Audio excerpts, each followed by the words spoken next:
பெரியாரையும் பெரியாருடைய சிந்தனையும் மேடை மேடையாக முழங்கினவர் இன்று இவ்வளவு பெரிய விமர்சனம் வைக்கிறதுக்கான காரணம் என்னன்னு நீங்க எதிர்பார்க்கணும்? என்ன சிம்பிள். பெரியார் விமர்சனம் யார் விமர்சனம் பண்ணுவான்? சீமானுடைய நண்பன் யார்?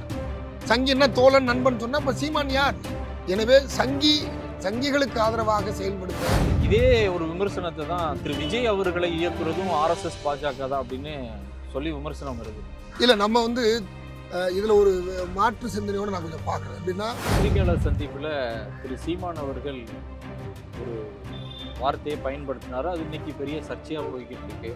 அதை எப்படி பாக்குறீங்க நீங்க? தலைவர் பிரபாகரனுக்கு இதை விட மேலாக செய்யக்கூடிய துரோகம் எதுவும் இல்லை என்பதை தேசிய தலைவருக்கு அவர் எடுத்த முன்முயற்சிக்கு செய்கிற துரோகம் என்று நான் சுட்டிக்காட்ட கடமைப்பட்டிருக்கிறேன். மேதகு தலைவர் பிரபாகரன் அவரை ஒரு முனியாண்டி விலாசருடைய மாஸ்டர் மாதிரி வெறும் சாப்பாட்டு பிரியர்கள் போல புலிகளை கொச்சைப்படுத்துகிற ஒரு வேலையை இன்றைக்கு சீமான் இறங்கியிருக்கிறார்.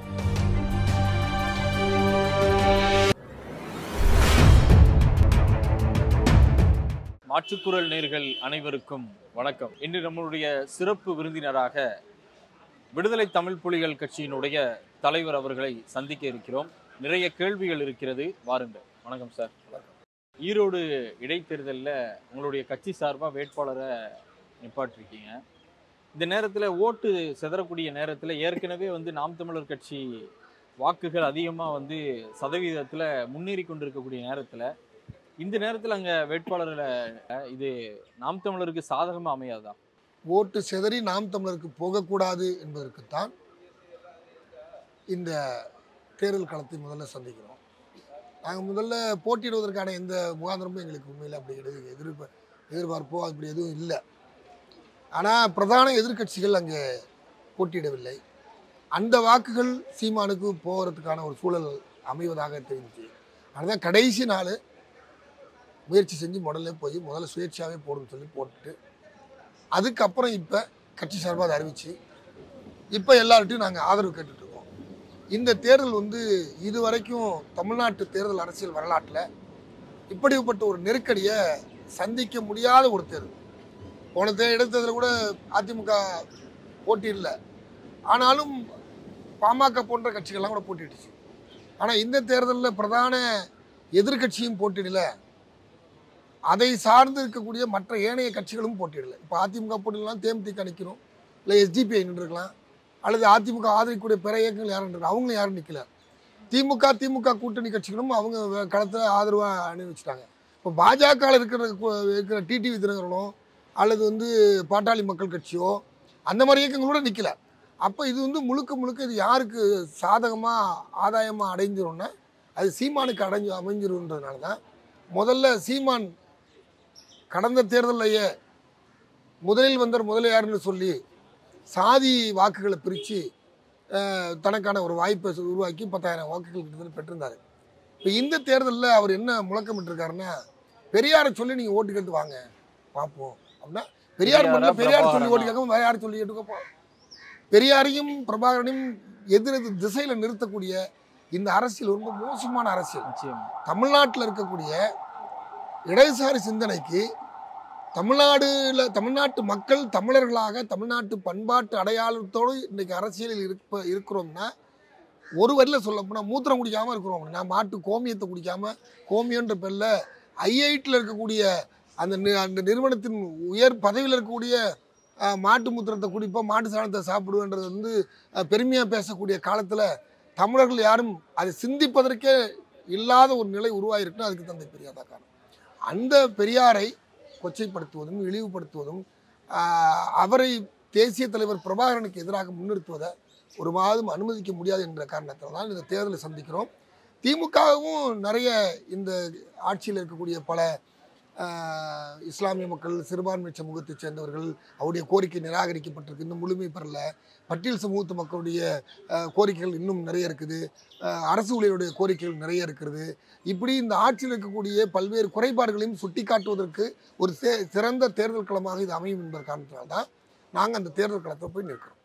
ஆரம்பத்தில் திரு சீமான் அவர்கள் பெரியாரையும் பெரியாருடைய சிந்தனையும் மேடை மேடையாக முழங்கினவர் இன்று இவ்வளவு பெரிய விமர்சனம் வைக்கிறதுக்கான காரணம் என்னன்னு நீங்க எதிர்பார்க்க? என்ன சிம்பிள். பெரியார் விமர்சனம் யார் விமர்சனம் பண்ணுவா? பாஜக விமர்சனம் பண்ணும். ஆர்எஸ்எஸ் தான் தங்களுடைய எதிரியாக பெரியாரை பார்க்குறாங்க.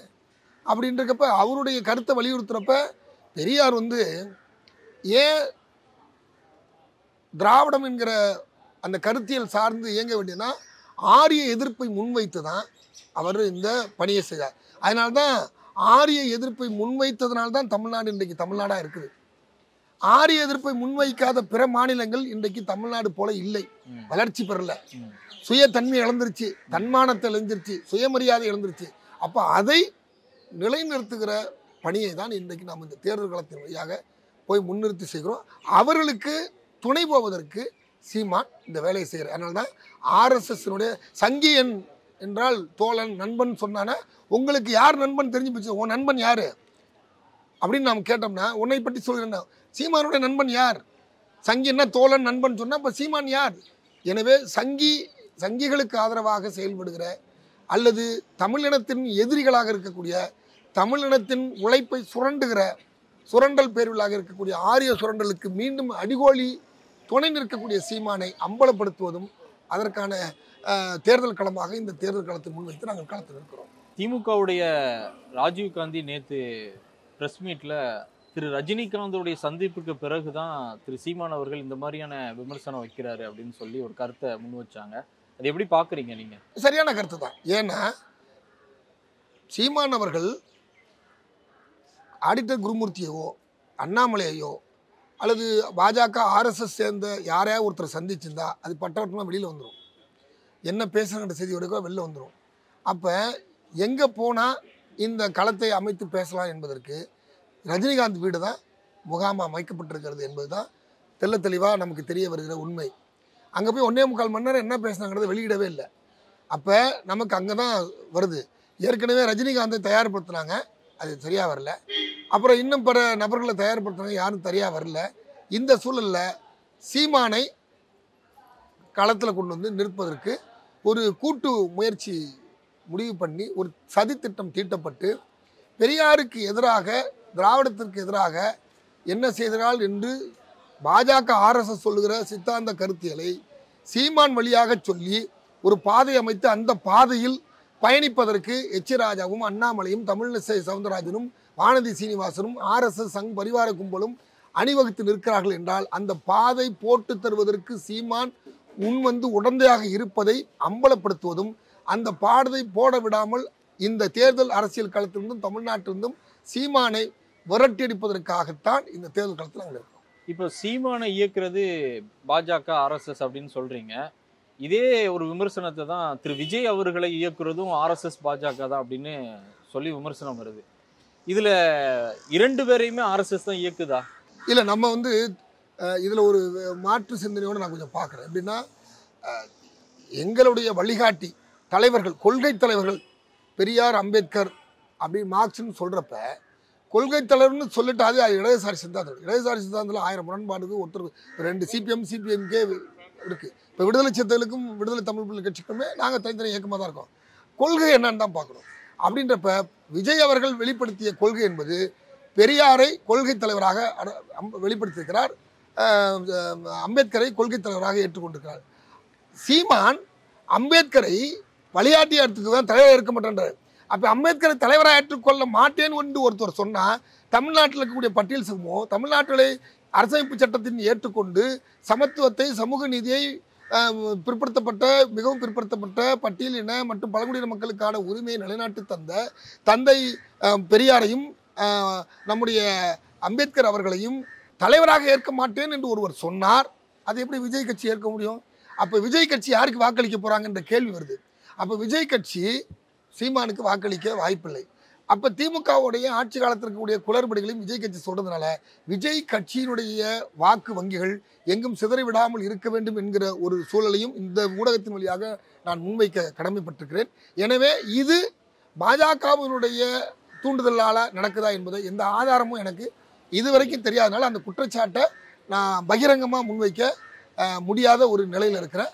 அப்படி ஒரு நிலை இருந்தால் அதையும் எதிர்ப்போம். அப்படி இருக்க வாய்ப்பில்லை என்று நான் நம்புகிறேன். இப்போ ஈரோடு இடைத்தேர்தலில் உங்களுடைய கட்சியினுடைய வேட்பாளரை நீங்கள் நிப்பாட்டிருக்கீங்க.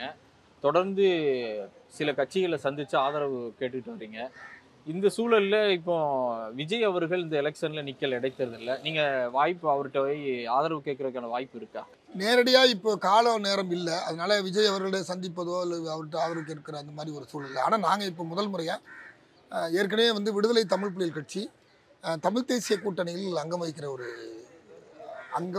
ஒரு அமைப்பு. தமிழ் தேசிய கூட்டணியில் மேற்பயன் இயக்கம், விடுதலை தமிழ் புலிகள் கட்சி, தமிழக மக்கள் ஜனநாயக கட்சி மூன்றும் இணைந்து கூட்டு முயற்சியில் நடவடிக்கை எடுக்கணும். அதில் இருக்கிற ஒரு இயக்கமாக இருக்கிற நான் ஒரு வேட்பாளரை நிறுத்தியிருக்கிறதுனால தமிழ் தேசிய கூட்டணியோட ஆதரவு கேட்டால் அந்த அடிப்படையில் அன்பிற்குரிய தோழர் மேற்பயன் இயக்கத்துடைய ஒருங்கிணைப்பாளரும் தமிழ் தேசிய கூட்டணியில் அங்கம் வைக்கக்கூடிய மேற்பயன் இயக்கத்தை சேர்ந்த தோழர் திருமுருகன் காந்தி இன்றைக்கு செய்தியாளர் சந்தித்து எங்களுடைய ஆதரவு விடுதலை தமிழ் புலிகள் கட்சியுடைய வேட்பாளருக்கு என்று அறிவித்திருக்கிறார்.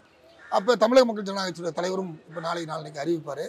இது வந்து தமிழ்நாட்டுக்குரிய ஏனைய எல்லோரும் இதை வந்து அது அதிமுக, ஏன்னா 2 ஆண்களுக்கு மத்தியில் நடுவில் ஒரு பெண் படுத்திருக்கிறார் என்று அம்மையார் ஜெயலலிதாவை மிக கொச்சையாக பேசியவர் திரு சீமான். அப்போ அதிமுக காரங்க ரோசம் மானம் சூடு சொரணம் உள்ளவங்க யாராவது அதிமுகவுக்கு இருக்கவங்க சீமானுக்கு ஓட்டு போடுவாங்களா? ஓட்டு போட மாட்டாங்க. அப்போ இவ்வளவு கொச்சைப்படுத்திய ஒரு நபரை போது அவங்க வந்து அம்மா அப்படின்னா தன் பெற்ற தாயை விட அன்னையை விட மிக மேலாக நினைக்கக்கூடிய அம்மையார் ஜெயலலிதாவை இவ்வளவு தூரம் கொச்சைப்படுத்துவதற்கு அதிமுக எப்படி ஓட்டு போடுவாங்க? ஓட்டு போட மாட்டாங்கன்னு இப்போ இன்னைக்கு செல்லூர் ராஜு அறிவிச்சிருக்கிறாரு, முனுசாமி அறிவிச்சிருக்கிறாரு, ஜெயக்குமார் பேசியிருக்காரு. அவரை கைது செய்யணும்னே சொல்லிட்டாங்க, முன்னிட்டாங்க.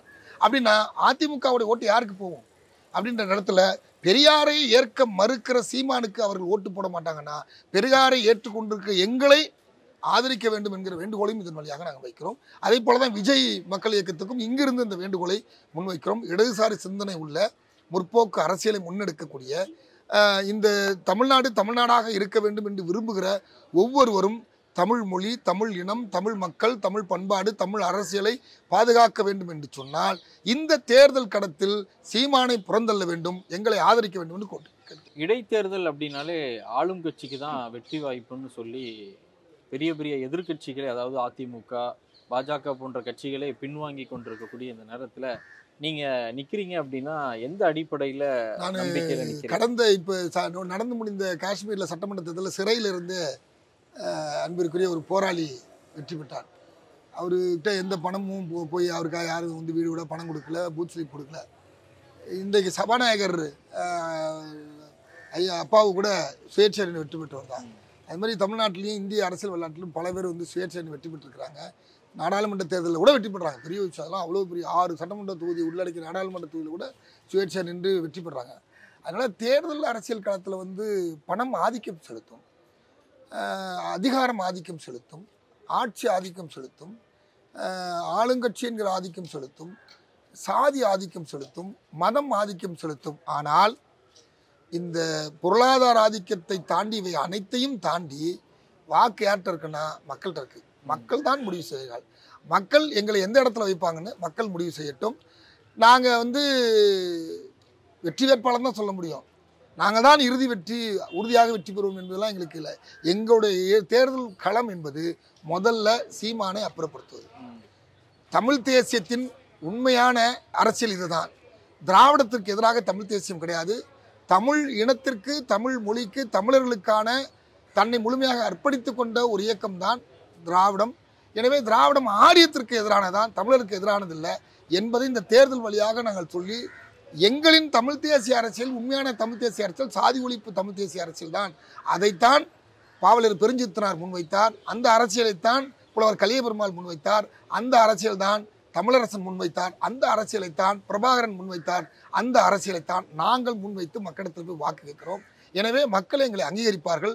அந்த அங்கீகாரம் என்பது வெற்றி என்பது என்கிற அங்கீகாரம் மட்டும் இல்லை, அதிகப்படியான வாக்குகளை எங்களுக்கு செலுத்தி எங்களை கொண்டு வந்து நிறுத்தினால் பெரிய வெற்றி தான்.